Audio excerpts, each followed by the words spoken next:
మనిషి జీవితంలో దైవానుగ్రహం అన్నది చాలా అవసరం. అనుగ్రహం అంటే ఏమిటి? ఎక్కడ లేదు అనుగ్రహం? నీ తల్లి కడుపులో నుండి నీవు సురక్షితంగా బయటపడేంత వరకు ఉంది నా అనుగ్రహం.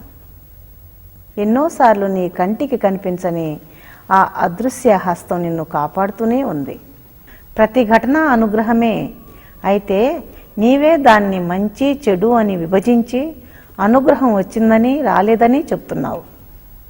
గుర్తుంచుకో, అనుగ్రహము వీచే చల్లని గాలి లాంటిది.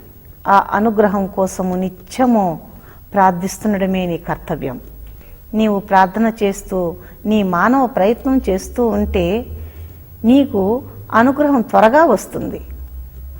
నీ జీవితాన్ని నీవు సరైన విధానంలో నిర్మించుకొని మంచి నిర్ణయం తీసుకొని సత్సంకల్పంతో అనుగ్రహాన్ని కోరినట్లయితే తప్పక లభిస్తుంది. అనుగ్రహం అన్నది నీ మంచికి, ఇతరులకు మంచి జరగడానికి అయితేనే వస్తుంది. నీకు కానీ ఇతరులకు కానీ హాని కలిగించేదైతే అనుగ్రహము లభించదు. అప్పుడు నీవు బాధపడవలసిన అవసరం లేదు.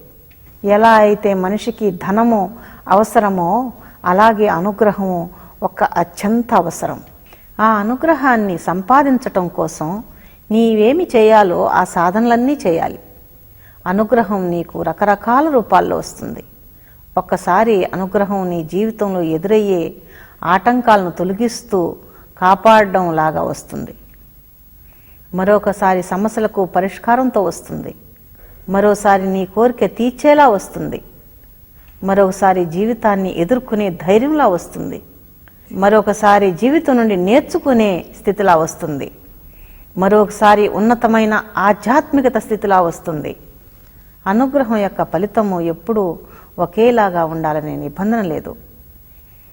ఇన్ని రూపాలలో వచ్చే అనుగ్రహాన్ని గుర్తించగలిగిన వాడే ఉన్నతమైన వ్యక్తి. అనుగ్రహాన్ని సముపార్జించుటకు ఎన్నో మార్గాలు స్మరణ ద్వారా, సాధన ద్వారా, వివిధ సాంప్రదాయాల ద్వారా, సేవ ద్వారా, సంకీర్తన ద్వారా అన్ని మార్గాల్లోనూ పొందవచ్చు. నీవే మార్గం ఎంచుకున్నా లేదా అన్ని మార్గాలను ఎంచుకున్నా నేను నీకు తప్పక అనుగ్రహమిస్తాను. మీరు చేసేది నిజాయితీగా చేయండి.